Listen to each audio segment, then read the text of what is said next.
Doctor صاحب کی بیوی کا آپریشن ہونے والا تھا، تو یہ آپریشن ڈاکٹر صاحب ہی کر رہے تھے، اور ڈاکٹر صاحب کی مدد کے لیے 2 نرسیں بھی آپریشن تھیٹر میں موجود تھیں۔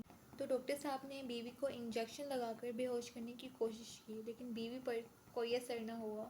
پھر ڈاکٹر نے اس کو کلوروفارم سکھا کر بے ہوش کرنا چاہا، لیکن اس کے باوجود بیوی پر کچھ بھی اثر نہیں ہوا۔ یہ سب دیکھ کر ڈاکٹر صاحب بہت پریشان ہو گئے کہ بیوی بے ہوش ہی نہیں ہوئی۔ تو بیوی اپنے شوہر کو دیکھ کر یعنی کہ ڈاکٹر صاحب کو دیکھ کر بولا کہ جب تک یہ دونوں چڑیلیں نرسیں تمہارے ساتھ ہیں تب تک میں بے ہوش نہیں ہونے والی۔ ایک آدمی کے 3 بچے تھے، تو اس کی بیوی مر گئی، تو اس آدمی نے 3 بچوں والی بیوہ سے شادی کر لی۔ تو شادی کے بعد دونوں کے 3 اور بچے بھی ہو گئے۔ تو ایک دن سب بچے لڑنے لگے، تو بیوی نے شوہر کو فون کیا اور بولا کہ جلدی گھر آ جائیں، آپ کے اور میرے بچے مل کر ہمارے بچوں کو مار رہے ہیں۔ سر نے بچوں سے پوچھا، بچوں یہ بتاؤ کہ مرغی پانی پیتا ہے تو ٹوائلٹ کیوں نہیں جاتا ہے؟ تو بچے نے کہا سر میں بتاؤں؟ سر نے کہا ہاں بتاؤ۔ تو بچے نے کہا سر آپ پانی پیتے ہیں تو انڈا کیوں نہیں دیتے ہیں؟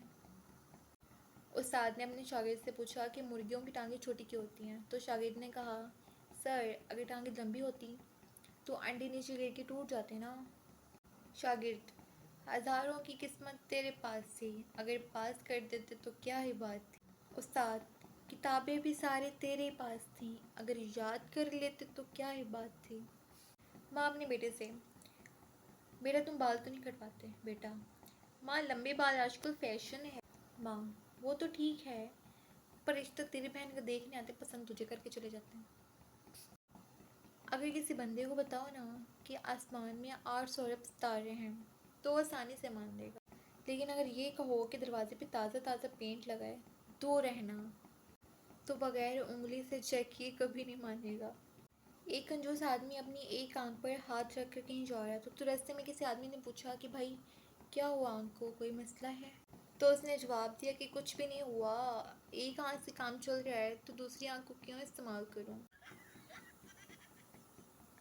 ڈاکٹر نے ایک مریض کی ساری میموری واش کر دی، تو ڈاکٹر نے بعد میں پوچھا کہ بتاؤ کچھ یاد ہے؟ تو مریض کہتا جی صرف بیوی کا نام۔ تو ڈاکٹر ہنس کر بولا سب کچھ ڈیلیٹ ہو گیا مگر وائرس نہیں گیا۔ ڈرائیور میڈم پیٹرول ختم ہو گیا ہے، گاڑی اب آگے نہیں جا سکتی۔ میڈم چلو واپس موڑ لو پھر۔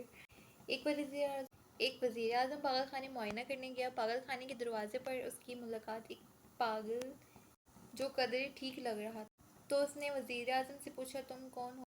تو دوسرے پاگل نے کہا کہ جو میں یہاں آیا تھا میں بھی یہی کہتا تھا کہ میں اس ملک کا وزیر اعظم ہوں، خیر کچھ دن یہاں رہو گے تو ٹھیک ہو جاؤ گے۔